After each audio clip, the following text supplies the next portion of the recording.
Hello friends, how are you? Welcome to our YouTube channel Dhyan Commerce, the key of success.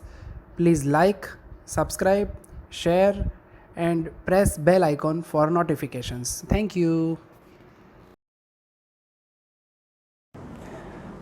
जय माता जी students. बच्चों, आगे के lectures जो भी हमने ऑब्जर्व किए लास्ट दो लेक्चर्स, उसमें हम कार्ल पियर्सन्स मेथड को देख चुके हैं, जिसमें तीन टाइप के ऑलमोस्ट हमने फॉर्मूला के सम्स गिने।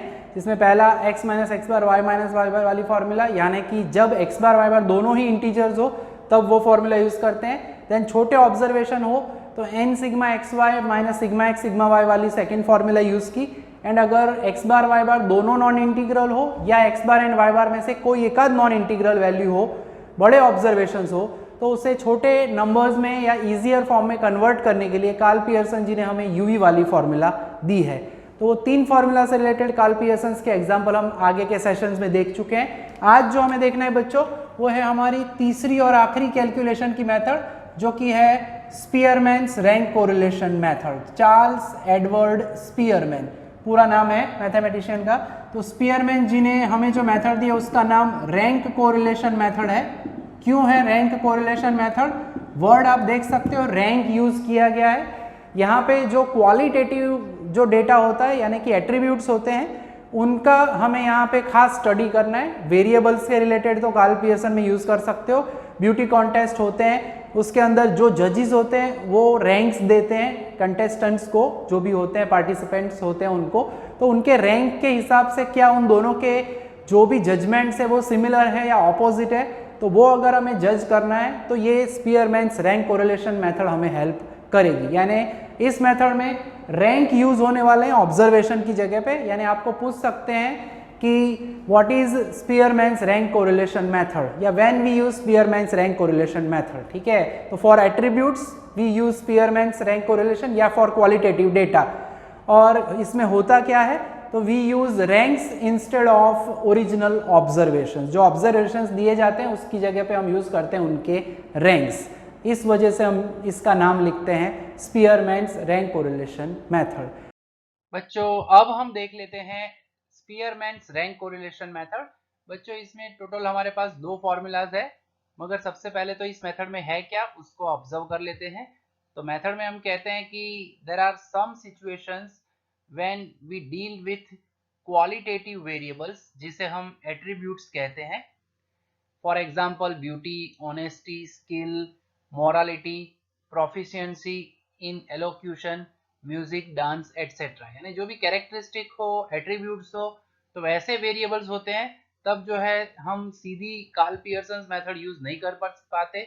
इन such a situation ranks are use instead of observations of qualitative data.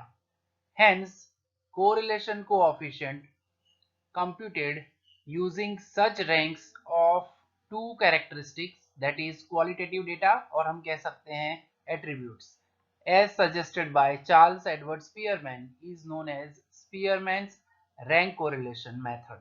तो रैंक कोरिलेशन क्यों कहा जाता है बच्चों? Because ranks are used instead of observation.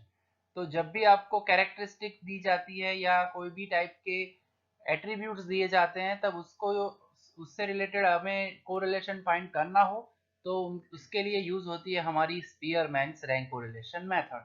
अब बच्चों देख लेते हैं इसकी फॉर्मूला। इसमें दो फॉर्मूला है। First formula, when there is no repetition of observations, observations repeat होते हैं तो उसके लिए दूसरी फॉर्मूला आएगी। पहले हम ऐसे एग्जांपल्स देखने वाले हैं अभी जिसके अंदर कोई भी ऑब्जर्वेशन रिपीट ना हो। रैंक जब भी देते हैं बच्चों, तो रैंक हाईएस्ट से लोएस्ट की तरफ हम देंगे, यानी मैक्सिमम जो भी नंबर है उसे पहला रैंक देंगे, then second rank, third rank, इस तरह से उसे ऑर्डर में रैंक्स देंगे। उसके बाद हमारी फॉर्मूला है r is equal to 1 minus 6 times sigma D square divided by n into N square minus 1, जहां पे ये d जो है, d is difference between the ranks of x and y, that is rx minus ry। rx को हम कहते हैं rank of x and ry को हम कहते हैं रैंक ऑफ y। और यहाँ पे जो सिग्मा डी स्क्वायर अगर हमें कहना है, तो sigma D square is nothing but it is the sum of square of difference in the ranks of observations. ठीक है, एंड फाइनली n कहना है, यानी n यानी number of pairs of observations. तो बच्चों ये पहली फॉर्मूला है, इसमें हम पहले रैंक देते हैं और फिर उसके बाद कैलकुलेशन करते हैं बाय यूजिंग द फॉर्मूला। तो चलते हैं बोर्ड पे और देख लेते हैं इसके कुछ एग्जांपल्स। तो बच्चों दूसरे एग्जाम्पल में हमें यहाँ पे ओवरऑल 10 स्टूडेंट्स का डेटा दिया गया है। सबसे पहले हम सपोज या कंसिडर करेंगे पहला वेरिएबल x यानी marks in mathematics, and y जो है उसे हम कहेंगे दूसरा वेरिएबल है हमारा मार्क्स इन स्टैटिस्टिक्स। ओके, तो पहले तो सबसे पहले अरेंज करना पड़ेगा इन सभी को अकॉर्डिंग टू देयर रैंक, फिर आगे की बात होगी। ठीक है, रैंक कोरिलेशन कोएफिशिएंट है बताया गया है। सो ऑब्जर्वेशंस को पहले अरेंज कर देना है। रैंकिंग जो है वो भी हमें ध्यान से देना है, रैंक में जल्दी जल्दी में गड़बड़ ना हो जाए। ऐसा लगे तो पहले पेंसिल से रैंक्स दो, फिर अगर कंफर्म हो जाता है कि हाँ आप श्योर हैं कि प्रॉपर आंसर आ गया है तभी आप पेन से लिखो रैंक्स को। पहले रफली रैंक्स दे दो फिर उसे फाइनली लिखो पेन से। 2-3 सम की प्रैक्टिस की ज़रूरत है, फिर उसके बाद तो इजी हो ही जाता है सम, कोई भी हो, कोई भी मेथड हो। तो सबसे पहले रैंक ऑफ एक्स, टेबल में बच्चों लिखने का तरीका फिक्स रहना चाहिए। हर बार पहले उस आपको पूरा पहले वर्ड्स में लिखना है, rank of X, rank of Y, that is R X R Y, फिर डिफरेंस भी लिखना है। खाली लास्ट में डी स्क्वायर आप सीधा लिखोगे तो चलेगा, it is okay, it is understood. ठीक है, डिफरेंस यानी डी, उसमें हम लेते हैं हमेशा R X minus R Y, and last में होगा डी स्क्वायर। बस इतना ध्यान रखना है। टेबल हमेशा पहले प्रिपेयर करो, फिर रैंक्स का प्रोसेस शुरू करना है। एक्स में सबसे बड़ा ऑब्जर्वेशन है बच्चों 98, वहाँ पे हम देंगे रैंक नंबर 1। उसके बाद 90 है, उसे हम देंगे रैंक नंबर 2। 90 के बाद सबसे बड़ा ऑब्जर्वेशन 82 है, रैंक नंबर 3 देंगे। 82 के बाद बड़ा ऑब्जर्वेशन 78 है, उसे रैंक नंबर 4 देंगे। 78 के बाद रैंक आएगा 75 का, रैंक नंबर 5। 75 के बाद बड़ा ऑब्जर्वेशन है 65, तो रैंक नंबर 6। 65 के बाद आएगा 62 यानी रैंक नंबर 7। 62 के बाद बच्चों सीधा आएगा 39 यानी रैंक नंबर 8, फिर आएगा 36 यानी रैंक नंबर 9, एंड आखिरी 25 यानी रैंक नंबर 10। वाई में भी उसी तरह से रैंकिंग करना है। वाई में सबसे बड़ा ऑब्जर्वेशन 91 है बच्चों। 91 के बाद दूसरा ऑब्जर्वेशन आता है 86। 86 के बाद ऑब्जर्वेशन आएगा 84, रैंक नंबर 3। 84 के बाद बड़ा ऑब्जर्वेशन है 68, उसे हम देंगे रैंक नंबर 4। 68 के बाद आता है 62, रैंक नंबर 5। उसके बाद आएगा 60, रैंक नंबर 6। 60 के बाद आता है 58, rank number 7, then 53, rank number 8, 51, rank number 9, and 47 at the last, rank number 10। तो बस ये काम थोड़ा सावधानी से करना है। मैंने जैसे कहा है पेंसिल से पहले रैंकिंग दे दो क्वेश्चन पेपर में आराम से, फिर फाइनल हो जाए, फिर ही लिखो नोटबुक में, आई मीन सप्लीमेंट्री में, एग्जाम में। डिफरेंस निकालना है 8 - 10 यानी माइनस, 6 - 8 यानी -2, 0 0 -2, 5 - 4 यानी 1, 10 - 6 यानी +4, 1 - 1 9 - 1 9 - 9 0, 4 - 3 यानी 1। अब टोटल जो बच्चों सेम होना चाहिए, 4 + 1 + 1 + 6 -2 -2 -2 -6 यानी सिग्मा डी आपको हमेशा मिलना चाहिए 0। ठीक है, तो ये टोटल का काम हम कर रहे हैं यहाँ पे, और n हमें पता है यहाँ पे ऑलरेडी 10 है। डी स्क्वायर यानी स्क्वायर करेंगे, दिस इज 4 4 0 0 4 1 16 0 0 एंड 1, 29 + 1 30। कैलकुलेटर की भी जरूरत नहीं पड़ेगी। तो ये टोटल हमें क्या मिल गया 30। ठीक है, तो टोटल मिल चुका है। अब हमें काम वही करना है।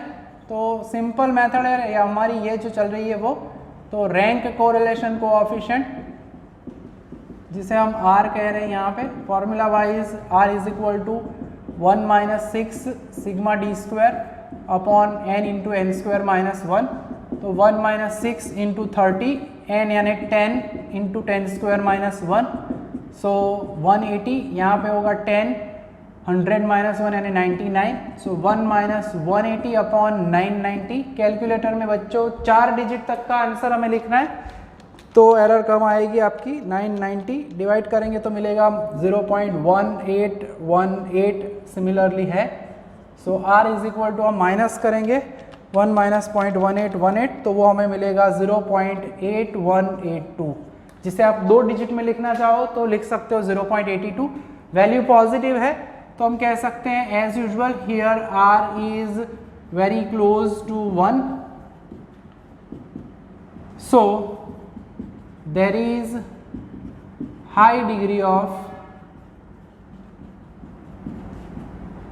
पॉजिटिव कोरिलेशन, यानी जिनके मार्क्स मैथमेटिक्स में ज़्यादा है उनके स्टैटिस्टिक्स में भी होंगे, एज वेल एज जिनके मार्क्स मैथमेटिक्स में कम है उनके स्टैटिस्टिक्स में भी कम होंगे।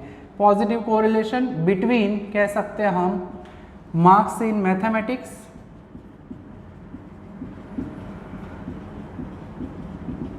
And marks in statistics. तो बच्चों ये ऑलमोस्ट हमारा सम कंप्लीट हो गया। ठीक है, एक और छोटा सा सम ले लेते हैं हम इसी टाइप का। तो बच्चों सबसे पहले यहाँ पे हम सपोज कर लेंगे, कंसिडर करेंगे that x is equal to पहला वेरिएबल हमारा x is equal to population in lakh and y जो है वो दूसरा वेरिएबल हम लेने वाले हैं, यानी कि रेट ऑफ ग्रोथ। क्वेश्चन में क्लियरली मेंशन किया गया है कि क्या इन दोनों के बीच में कैसा कोरिलेशन है वो आपको फाइंड करना है। क्वेश्चन में लिखा हुआ है find the rank correlation coefficient. ठीक है, तो सबसे पहले तो हम एक्स वाई ऑब्जर्वेशंस के रैंक्स देने वाले हैं एक्स वाई के, जैसे कि अभी आगे किया वैसा ही। 5 ही ऑब्जर्वेशन है, यानी 57, 45, 14, 18 एंड 8। वाई के लिए वैसे ही 13, 20, 10, 15 एंड 5।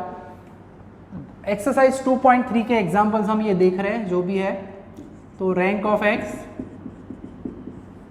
जिसे हम आर एक्स कहेंगे, देन होगा रैंक ऑफ वाई जिसे हम आर वाई कहेंगे, उसके बाद आता है डिफरेंस इन रैंक्स जिसे हम डी कहेंगे, R X minus R Y, और लास्ट कॉलम बनती है D square.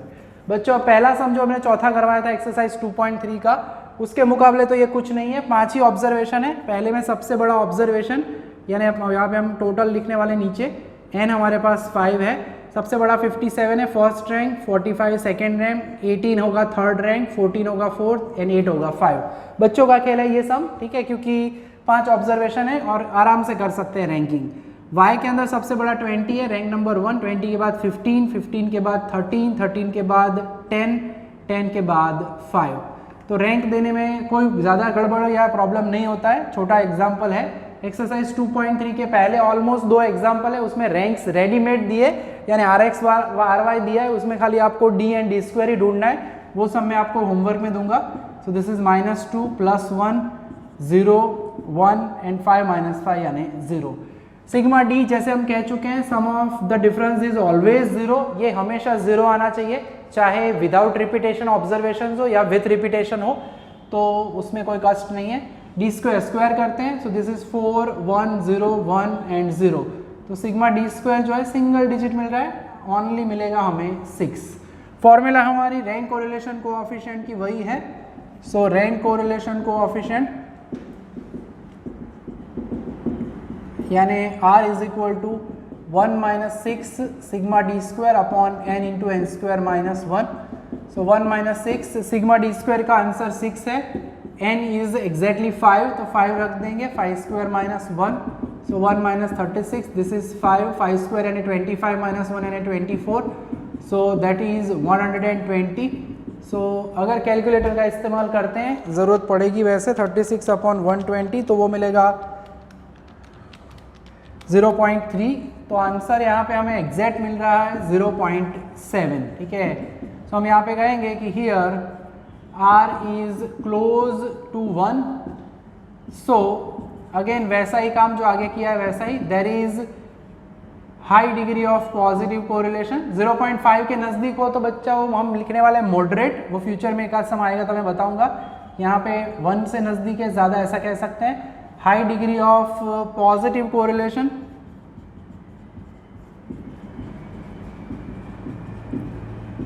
Between x and y, x यानी आप कह सकते हो between population and rate of growth.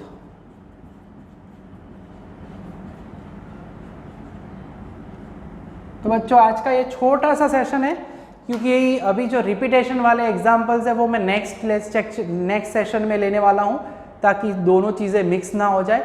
तो ये छोटा सा लेक्चर है, मगर ये आपको हेल्प करेगा जब रिपीटेशन ना हो उस टाइप के एग्जाम्पल में आप कैसे फॉर्मूला यूज़ करोगे। तो इस टाइप के एग्जाम्पल्स में आपको 2 सम, यस होमवर्क में मैं जैसे कह रहा हूँ आपको 2 सम करने हैं 2.3 एक्सरसाइज का पहला और दूसरा करना है 2 सम जिसमें रैंक ऑलरेडी दिए गए, उतनी प्रैक्टिस कर लोगे। यानी पहले 4 एग्जाम्पल एक्सरसाइज नंबर 2.3 के जो है बच्चों वो हमारे रैंक कोरिलेशन मेथड स्पीयरमैन जी की मेथड के हैं जिसमें कोई भी रिपीटेशन नहीं है।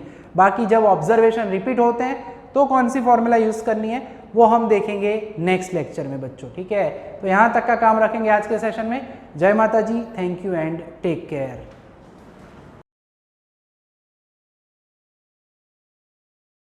Please like, subscribe, share and press bell icon for notifications.